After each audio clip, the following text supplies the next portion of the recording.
Well, hello everyone, and welcome to the beginning of a special edition of Oh Yum Live. I am thrilled to be here to start what will be a 5-week series of holiday recipes just for you. I thank you for joining me from absolutely everywhere. And of course, I want to say a nice hello as I hit refresh on my screen. Pardon me for a moment. Whoop. There we go. And I see we've got lots of people joining us from everywhere. You know I have to start my hellos with saying hi to you, Bonnie, down the street. I'll see you with some of these pumpkin donuts later. Hello to Mary Beth, to Kathy, to Cherry, my mom. I don't know if you're signing in live or watching later, but I'm glad you're here. And this is the first in my holiday series. I am making baked pumpkin donuts with a chocolate glaze. If you're living in the States, Thanksgiving is next week. This would be a great addition. It's just one of those perfect holiday-ish treats without being too much of one thing or the other. And you know what? I am here today with thanks to Rolling Meadows for supplying the dairy and sponsoring this series. I've got so many great recipes to share in the coming weeks. Hello to everyone. And I am going to get started on making these baked pumpkin donuts. You'll see the full recipe is right beneath the screen here. The first thing I need to do is get my butter melted. So I need to melt half a cup or 115 grams of unsalted butter.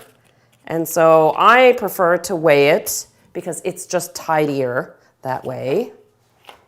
And so I'll cut it into pieces so it doesn't take too long to melt. I'm looking for 115 grams.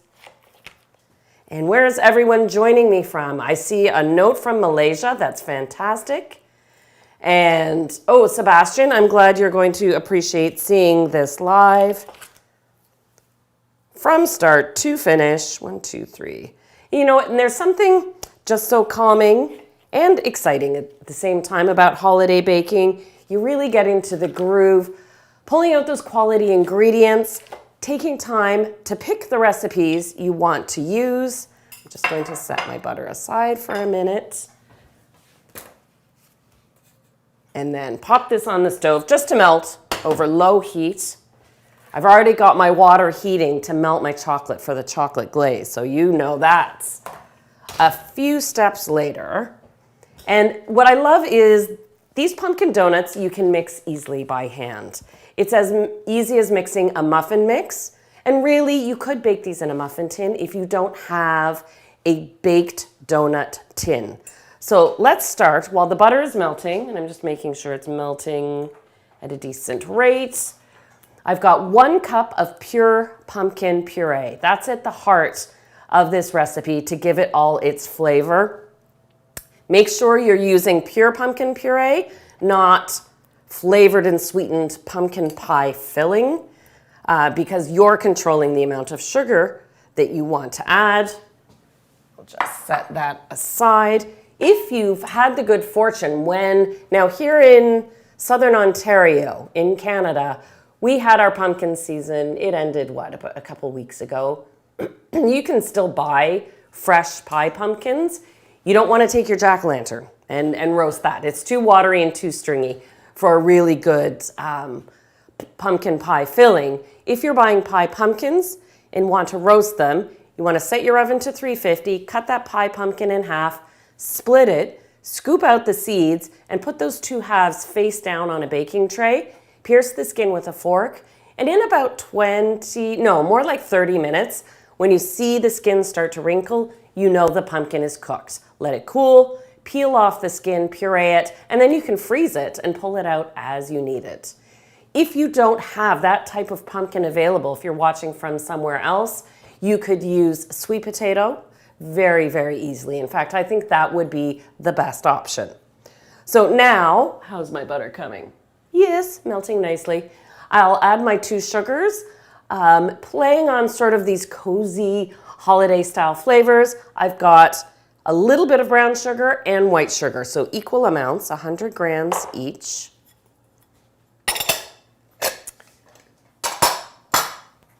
And I'm just going to give this a little whisk to combine it. Start that sugar dissolving into the pumpkin. And in addition to the melted butter, I like to add Greek yogurt to this pumpkin donut recipe. It adds a nice tang, so it really keeps the donuts from being too cloyingly sweet. And this is a 2% Greek yogurt. I need half a cup. So when you start looking at the proportions of the recipe, you'll realize this is one, if you make it once, you're going to remember half the recipe. You make it twice, by that time, you're going to have the full recipe memorized because it's 1 cup of pumpkin, half a cup of white sugar, half a cup of brown sugar, half a cup of Greek yogurt, and the half a cup of melted butter. And of course, even in grams, those measurements are easy to recall. There we go. I'll whisk in that Greek yogurt. It has a nice thickness to it, which really helps, I find, bring the pumpkin donut batter together. So when your donuts bake, they poof up nicely. And so they're like a fried donut, round, not just round this way, but when you tip it this way, round up. You don't have a round base and then a flat top to your donuts. And it's true, Judy, yogurt is so good in baked goods. And hello from Southern Maryland. You're probably planning your Thanksgiving menus, I imagine. I've just added a splash of vanilla, and my butter is almost melted, so I can whisk in, while I'm waiting for that, my 2 large eggs.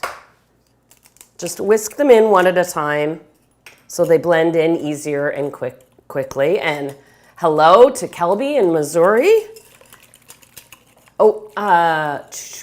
This is a very good question coming from Sanskriti.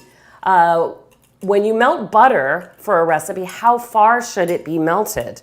Well, that's a very good question. You want to melt it so there are no more solids left in the butter, but you don't need to heat the butter beyond that. So as soon as you see that your butter has liquefied, that's when you can pull it off the heat. And I'm just going to use the carryover heat. I don't know if you want to go overhead, Michael, on my butter right now. I just have, so to your point, there's just one little bit of butter in there. And I do specify in my recipes, if I need you to cool the butter to room temperature before you add it to your batter, I will tell you that. In this case, if your butter is still warm, because you've got the pumpkin and the sugar protecting the egg in here, there's nothing to be compromised. But you don't have to wait to hear the milk solids bubble or get it particularly hot. That's such a great question to ask. Thank you, everyone from everywhere. I see this from Netherlands and exciting Aurora, Ontario. I know there are a few of you watching from Aurora, so you're not alone. And Thunder Bay, oh, wonderful, great to see. I love seeing where everyone's watching from. If you have any other baking questions, please feel free to ask them. I'm gonna set aside my pumpkin mixture. Are we seeing this? Of course, my sweetie Michael's running the cameras. Are we looking at this overhead? So you can see it's nice and smooth, beautiful pumpkin orange. Now it's time to sift those dry ingredients. And I'm just using a chamois style sifter and parchment, but if you have one of those little shaky, or just a simple sieve does the trick. But anytime I want a batter to be delicate and light, it really is a good habit to sift your dry ingredients. So I've got my flour measured and my 2 teaspoons of baking powder and a little bit of salt. And now for those spices. It's a combination. I don't overcomplicate it because these baked donuts are going to be dipped with a chocolate glaze. I don't need to overpower the donuts with tons of spice or complicated spices. So I've got a teaspoon of cinnamon, a teaspoon of ground ginger, and a little whole nutmeg. So in go the ground spices, and I just use my fine microplane zester to grate a little bit of the nutmeg, not as much as the cinnamon and ginger. And oh, it's great to see everybody watching. We've got a good audience there. That's a good amount of nutmeg. And I'll sift this on to the parchment.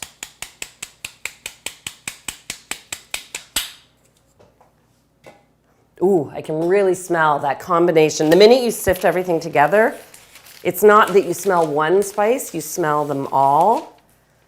I'll bring in my pumpkin batter, and then this gets added all at once to the pumpkin mixture, and I'm going to hang on to that parchment because I actually need it for something else.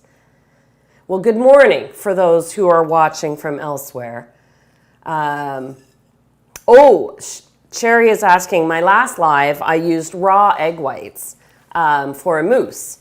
You can pasteurize your eggs if you're stirring them raw into a mousse. Typically, egg whites are safe to use uncooked, but I leave that to you. If you prefer to heat them, what you want to do is measure some of your sugar into the egg whites, whisk them, the sugar protects them, and then you put them over a water bath, a pot of simmering water, and heat them up to 140 is sufficient to pasteurize them. And then you can whip them up while warm. They'll whip up brilliantly.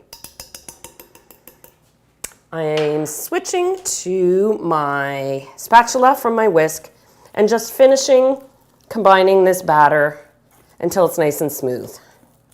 No more lumps visible, as it says in the recipe. And so you can see how this really even looks like a muffin batter. It is a bit on the sweeter side compared to a regular muffin. And I would say if you wanted to make a more virtuous muffin, you could reduce the sugar a little bit. No more, it's a cup of sugar in total, so I wouldn't reduce it by more than a third of this volume, but replace that volume with more pumpkin puree so that your muffins would be nice and moist. So that's it for the batter. Super, super simple. Karen is asking how I think these muffins would be with a gluten-free flour. I think they would be amazing. There's some really good gluten-free flour blends on the market. And what I would recommend is you give your batter time for the gluten-free blend to soak with the sugar and the pumpkin, because I find recipes that have a little more moisture suit gluten-free adapting very well. And in fact, I might add a little more pumpkin or a little extra yogurt just to give them moisture. So many baking blends, gluten-free blends are rice flour based. You want that rice flour to hydrate so that you don't get a gritty texture to your end baked good. So, Ira's asking, ube donuts. Yes. If you've never had ube before, it's a purple type of, it's in the family of sweet potato. It's very common in the Philippines and it is delicious. And when I say it's purple, it is purple. Calamansi glaze. Oh, do a calamansi glaze on your ube donuts. That's a great idea, Michael. All right, so now, because we're baking these as donuts, you need to be able to get this thick batter into your donut pan, and really piping is the way to go. So I have a piping bag with a plain tip, and what I'm going to do so that I don't accidentally push batter through the bottom is I give my piping bag a twist and I push it into the piping tip, and that locks it into place. Oh, hi, Wesley. Hey, thanks for putting yourself on top of the chat there. I hope you're doing well. I'm not sure where you're running from, Wesley, but it's nice to hear from you. And Judy's asking, ube, is that a vegetable or a fruit? Well, it's a vegetable because it's part of the same family as sweet potato. It's quite starchy, but has a nice natural sweetness to it. Oh, and Kelby's asking, can I use regular yogurt in place of Greek yogurt in this recipe? Actually, yes, you can. And you can use, this yogurt is 2%. You can use a higher fat yogurt if you want. What I just simply ask you to do is don't use a non-fat yogurt. You really want that richness and structure to help make your pumpkin donuts bake up nice and fluffy? That's a great question to ask. And Lori's asking, can you use oil instead of butter? I would say yes, you can. You won't get quite the same flavor, but certainly I would say give it a try. And I'm gonna, thank you, Michael. I'm gonna pass that bowl off so you can see that by securing the piping bag, I didn't have any batter go anywhere I didn't want it to. And let me grab my tins. I've already greased them.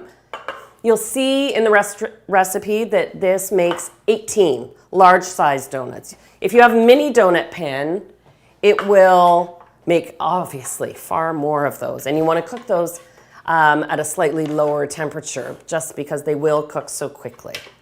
So I'm going to start here. And you just want a nice even layer to fill the tin quite completely. Rubina, you are watching from Georgia. That is actually, I am originally from Atlanta, Georgia. That's where I was born, but I grew up here in Canada.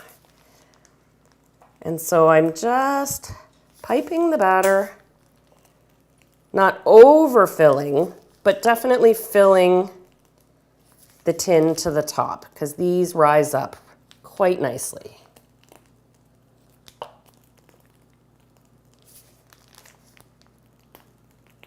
I can't see the screen when I'm piping my donuts here. Maria Natasha is asking, can I replace whipping cream to culinary cream for whipped cream frosting? Do you know what culinary cream is, Michael? She's writing from Europe, so that's probably 30-35%. Is it? Yes. If you could let me know, Maria, what that fat content of that cream is, I can let you know if you can use it. I was asking, can you fry this batter instead of baking it? My answer is going to be no, because this is designed to be baked, and with that quantity of sugar, typically donut recipes that are fried, churro style, have very little sugar because that sugar will brown and burn. So in a quick answer, I think you'd have to play with a different style of recipe in order for them to fry. These really do suit baking in the oven. But we are going to go decadent with our chocolate glaze on top. And if you need a substitute for eggs in this recipe, I would say you could add a 1/4 cup more of the pumpkin puree because that would replace some of the volume. And then you could do a flax egg if you wanted to, if you don't mind the texture in there. And then silken tofu is also a real favorite of mine. I've got some batter left, so I've obviously need to fill these just a little more because I know the yield is a proper 18 donuts. So let me just keep piping until I use up all my batter. This is why you join me for a live. Can't hide any mistakes. It's all real time. There we go. I've used up. This one could use just a little more. Okay, these are ready for the oven. I've preheated it to 350, and I find they take 18 to 20 minutes. You don't want your pumpkin donuts to take on too much color, so if you see them starting to brown, then it's time to pull them out.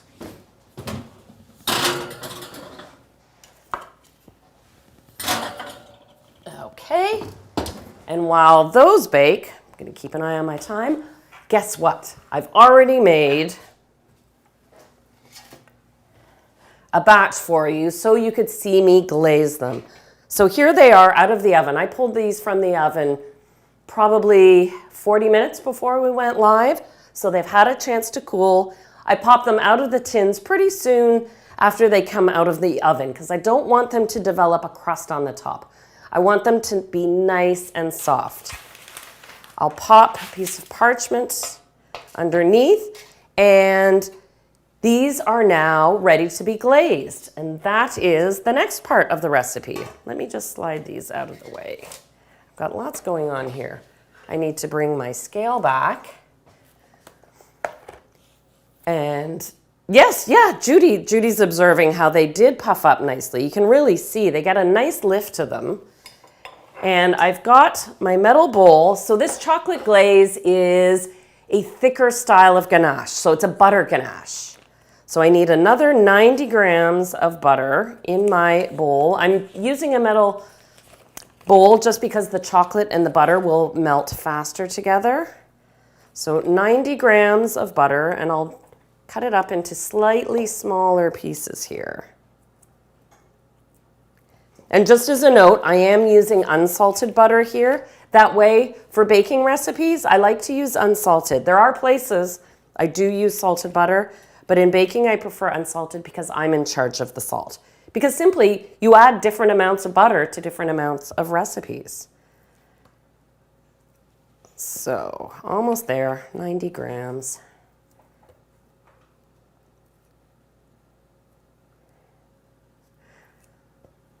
Oh, hello, Cassandra from Whitby. I'm glad this is one of your favorite donut flavors. And if you have not tried the combination of pumpkin and chocolate together, let me tell you, you are missing something. You think pumpkin spice is good? Pumpkin spice plus chocolate? Wah! The first time I came across that, I was playing with a trifle recipe, and I made chocolate cake layers with a pumpkin mousse filling, and I was absolutely thrilled with the results. So that's where I started falling in love with pumpkin and chocolate together. Let me just get that out of the way. In addition to my butter, so instead of cream, I'm using butter. I've got 180 grams of chocolate. So by weight, it's a 2-to-1 ratio of chocolate to butter. And then to help coax a beautiful shine and a great set, a tablespoon of corn syrup. If you have glucose syrup, you could use that, but it really adds glossiness and a silkiness to the ganache that makes such a difference. So let me just slide these back. Woo! Literally slide them over here. I'm going to pop my butter chocolate corn syrup mixture onto my water bath, and I've got a spatula right there. And I'm just going to let the chocolate do its thing for a second and let the heat actually get at it. Grab a sip of water. How's everyone doing here? Ooh. Ahmad, hello. Nice to hear from you. Honey. Honey would work perfectly in place of the corn syrup if you didn't want to use it. Oh, and Kathy, I'm glad to hear Craig's excited about the chocolate glaze recipe. I know, Craig, you like everything chocolate. And quick, if I can throw a belated happy birthday shout out to Bonnie. We were away last week, so we missed your birthday. So guess what? You're getting some chocolate glazed pumpkin donuts in about an hour. Since Gritty is saying they use 55% dark chocolate for the ganache. Yes, that will work just fine. You can use bittersweet if you want, and that would be in that 70% zone. But if you're using a semi-sweet, so anywhere above 51 into sort of early 60s as a percentage, that would be semi-sweet, would work absolutely fine. All you're doing is you're not changing the finish of the ganache itself. It's just the darker the chocolate, the stronger the flavor. That's all. And yes, Cherry, you could definitely put some cinnamon into your chocolate glaze if you want. Or if you're a big cinnamon fan, you can throw extra into the pumpkin donuts. That's fine. Oh, Ahmad is referring to when I stabilize my whipped cream using skim milk powder. For every 1 cup of fluid whipping cream that I whip, I add 1 tablespoon of instant. It's important you use instant skim milk powder, and it will hold stable for days. Whipped in a bowl, I find it's about a day, but if I've already used it to frost a cake after stabilizing it, because I'm not touching it again, just to cut it, you can do that up to 2 days, 3 days ahead of time. Whoa, I am not watching my bowl. I was facing it the wrong direction. Sorry about that, Michael. So can you see the chocolate melting away here? Okay. Have you got it on chocolate cam right now?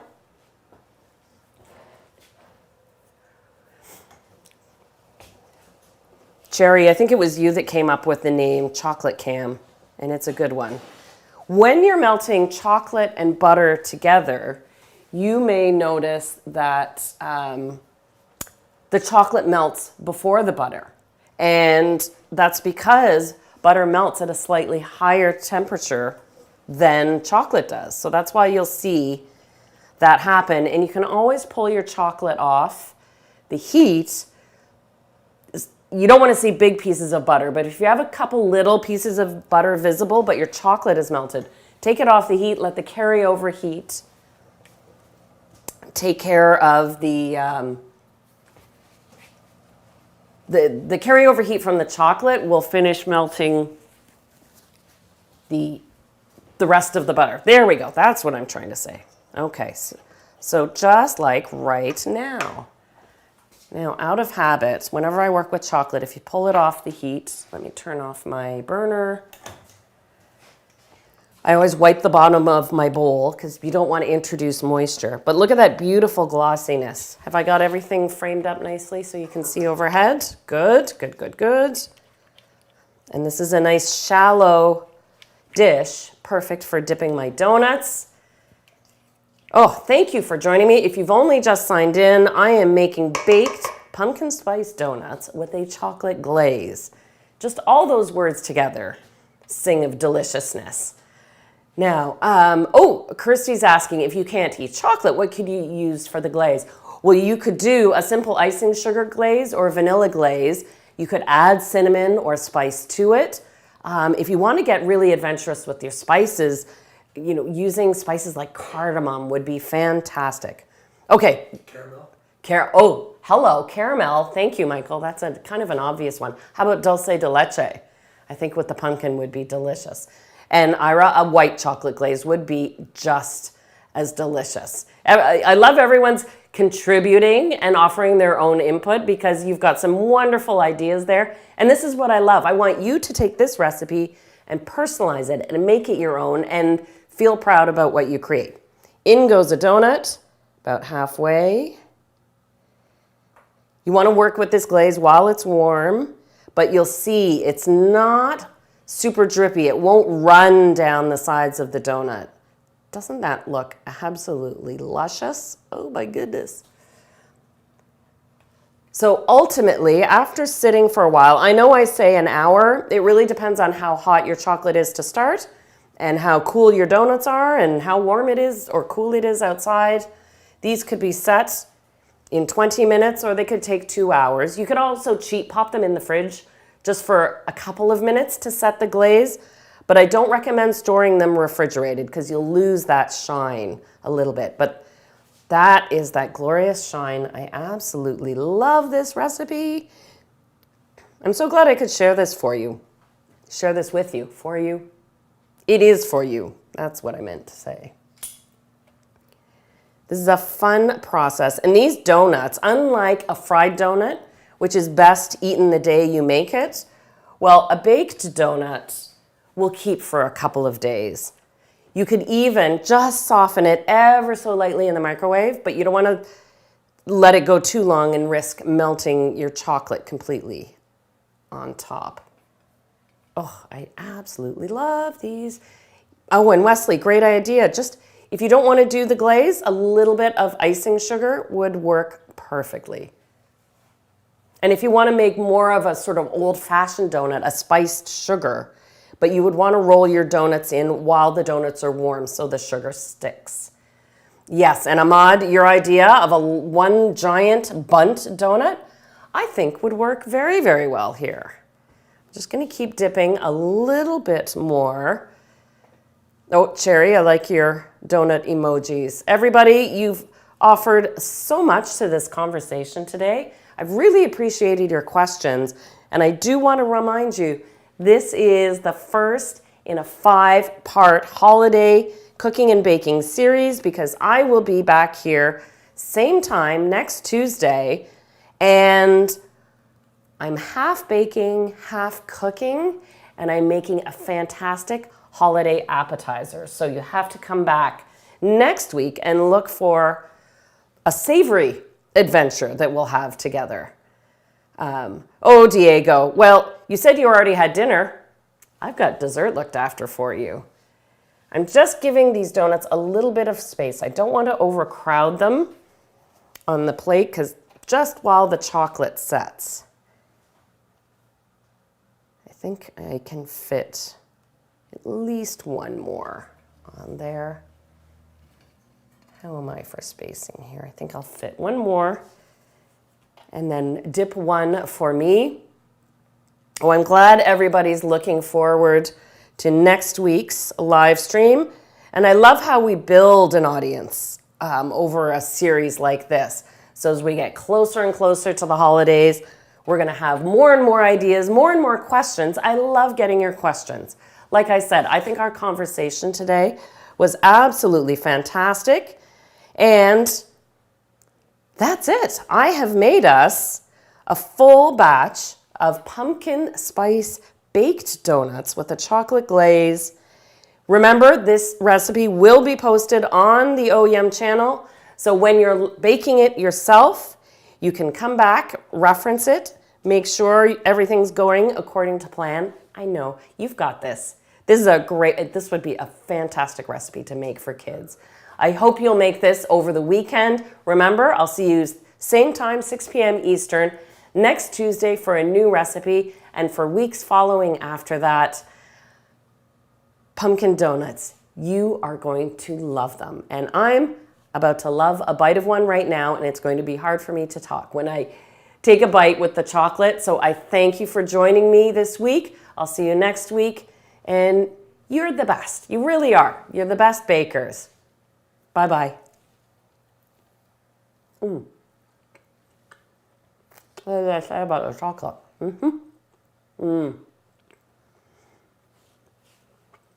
The spices.